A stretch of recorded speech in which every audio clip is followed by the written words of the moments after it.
안녕하세요. 저는 자산관리 10년차 우리 집 자산관리사 강집사입니다. 오늘은 TQQQ와 같은 고레버리지 상품에 대해 이야기를 해보려고 하는데요. 고레버리지를 이용한 상품에 투자를 고민 중이시거나 관심이 있으신 분들이 함께하면 좋은 이야기일 것 같아요. 분산 투자를 위주로 자산을 관리하고 있는 저에게 고레버리지를 이용한 상품이 어떤지, 자산 관리를 함에 있어 적합한 상품인지에 대해 제 생각을 나눠보려고 합니다. 그렇다면 지금 시작하겠습니다. 들어가기 전에 좋아요 한 번만 눌러주세요. 우리 집 자산관리사 강집사. 요즘 유튜브를 보면 TQQQ로 파이어하기, TQQQ로 몇 억 만들기 등 관련 컨텐츠가 많이 보입니다. 사실 저도 이런 영상을 아주 재미있게 보고 있는데요. 이런 영상을 보며 일종의 대리만족을 느끼고 있어요. 영상을 보면서 심장이 두근두근 거리기도 하고 수익률은 어떻게 될까? 안정성은 괜찮나? 라는 여러 생각을 하면서 궁금증이 많이 생겼습니다. 그래서 자산관리를 하는 입장에서 해당 투자 방법에 대해 진지하게 고려해보고 분석까지 하고 있습니다.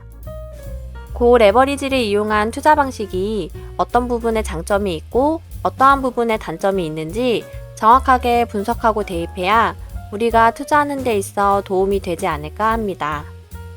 좋다고 해서 무턱대고 투자하다간 손실만 보고 자산관리에 눈을 돌려버리는 일이 허다하니까요.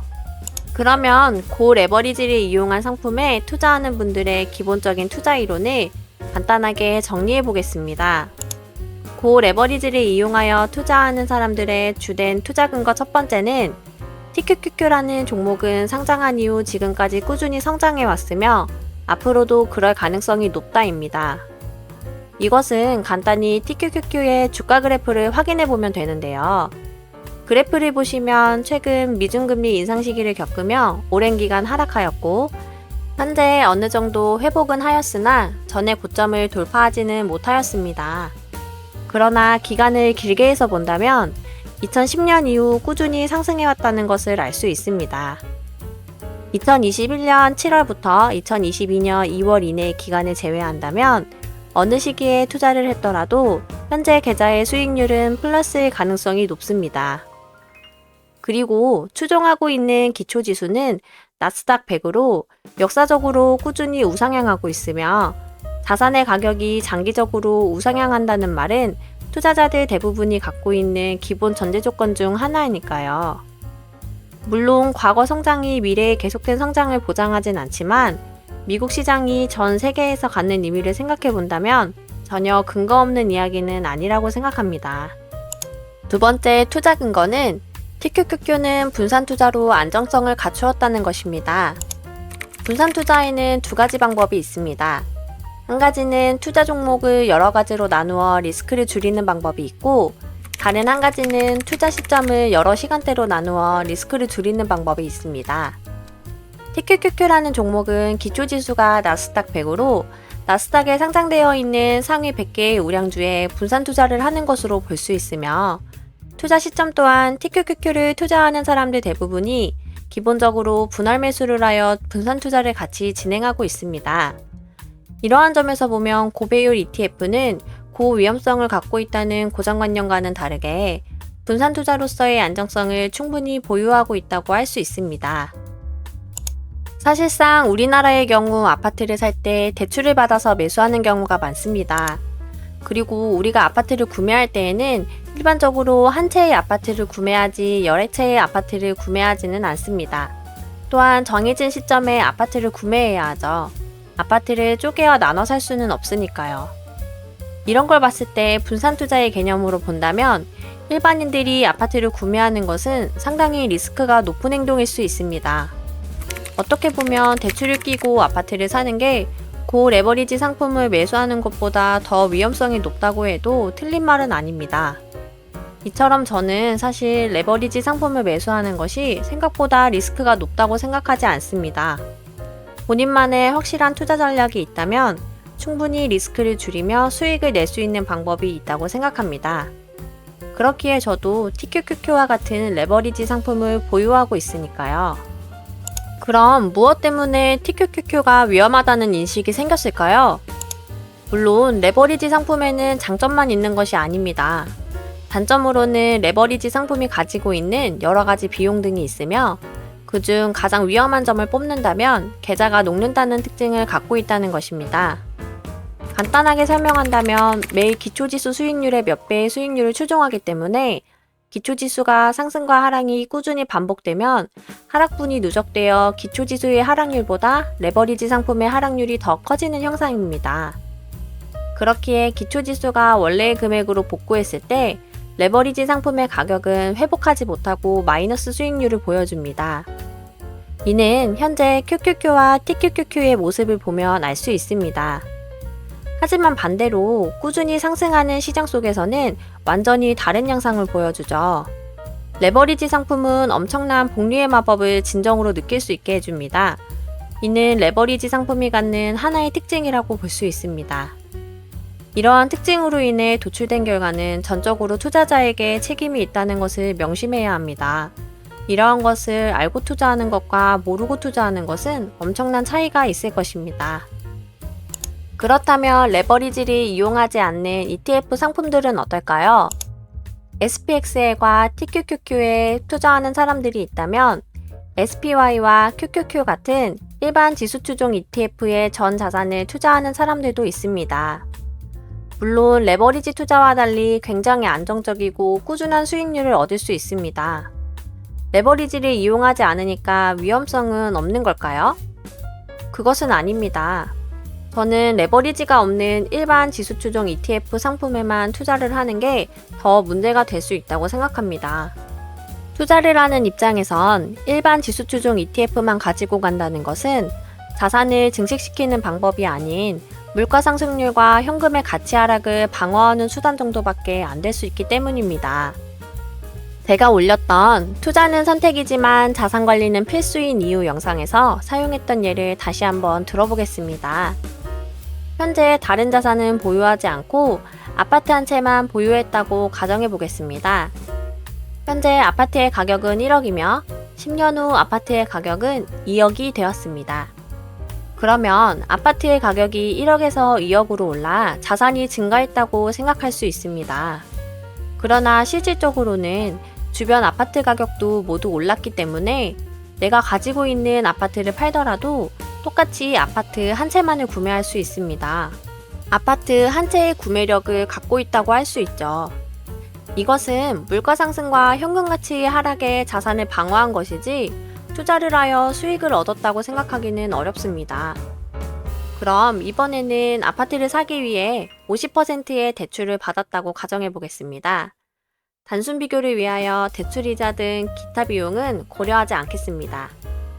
그럼 현재 나는 아파트 한 채와 부채 5천만 원을 가지고 있으며 순 자산은 0.5채의 아파트 구매력을 가지고 있는 것과 같습니다.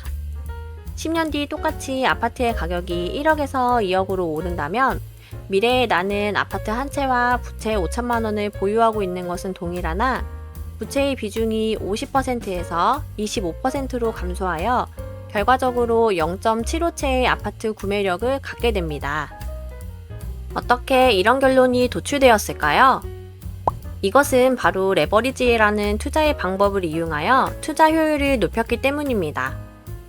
물론 아파트 가격이 올랐기 때문에 레버리지를 이용한 자산 증식이 가능하였지만 반대로 아파트 가격이 떨어졌다면 레버리지를 사용한 대가로 그만큼의 손실이 발생하였을 것입니다. 이렇게 투자자의 입장에서 본다면 레버리지를 사용하는 것이 투자 효율을 극대화하여 수익을 얻을 수 있으니 투자의 목적에 더 부합한다고 생각합니다. 그럼 기본 ETF와 레버리지 ETF 중 레버리지 ETF를 선택하는 게 더 낫다는 거야? 라고 물어보신다면 레버리지를 이용한 ETF가 더 낫다고 할 수 있습니다. 수익의 극대화라는 목적을 가진 투자자의 입장이라면 말이죠. 그러나 저는 자산관리에 있어 고레버리지 상품을 투자하는 것에는 조금 더 주의를 기울여야 한다고 생각합니다. 이전에 올렸던 영상에서 말씀드렸던 것과 같이 저는 투자와 자산관리는 엄연히 다른 개념이라고 생각합니다. 투자란 리스크를 가지고 자산을 적극적으로 증식시키는 수단이고 자산관리란 내 자산을 우선적으로 지키며 기초자산의 가격 상승률보다 조금 더 웃도는 수익률을 목표로 하는 방법이라고 생각합니다. 수익보다 안정성이 우선인 것이죠. 고레버리지 상품은 아무리 분산 투자를 하였다곤 하더라도 한 가지 자산 시장에 투자를 하기 때문에 모든 리스크를 줄였다고 보기는 힘듭니다. 그렇기에 자산 관리를 함에 있어 상대적으로 리스크가 높아 안정성을 관리하는 데 적합하지 않다고 생각합니다. 그렇다면 어떻게 해야 성장하는 자산 시장 속에서 안정성은 유지하고 기초자산보다 더 높은 수익률을 얻을 수 있을까요? 자본시장에서 기초자산 성장률보다 더 높은 수익을 얻는 방법에는 두 가지가 있다고 생각합니다. 한 가지는 지금까지 말씀드린 것과 같이 자산시장의 가격이 꾸준히 상승할 때 레버리지를 이용하여 수익률을 극대화하는 방법이 있을 것이고, 또 다른 한 가지는 오르락내리락 하는 자산시장에서 상대적으로 낮은 가격에 자산을 구매하여 비싼 가격에 매도를 하는 방법입니다. 자산시장은 장기적으로 우상향하지만 그 사이사이 상승과 하락이 반복되는 경기순환이 일어나니까요. 안정성을 올리기 위해서는 이 두 가지 방식을 적절히 사용하는 것을 추천드립니다. 그래서 저는 자산 중 일부는 레버리지를 사용하여 수익성을 높이고 있고, 그 외 여러 자산을 보유해 상대적 가치 변화에 따라 시세 차익도 내고 있습니다. 그렇게 저는 50개라는 많은 수의 종목을 관리하고 있는데요. 개인 투자자로 50개의 종목이 많아 보일 수 있으나 끝없이 변하는 시장 속에서 모든 상황에 맞는 여러 투자 전략을 세우다 보니 욕심이 생겨 그 수가 계속 늘어나게 되었습니다. 많은 자산 종목을 가져가 발생되는 분산 투자로서의 안정성은 추가로 얻게 되는 장점입니다. 반대로 분산 투자로서 갖게 되는 낮은 수익률은 단점이 되겠네요. 사실 투자에 있어 완벽한 방법은 없겠지만 자산 관리를 함에 있어 본인에게 가장 잘 맞는 방식이 있는 것 같습니다. 저의 방식은 높은 수익률을 기대하긴 어렵지만 철저한 자산 관리를 통해 기초자산보다 조금 더 안정적이며 조금 더 성장성이 높은 투자 이야기를 만들어 가보려고 합니다. 당연히 높은 수익률을 얻을 수 있는 레버리지 ETF는 상당히 매력적이고 가치가 높은 상품입니다.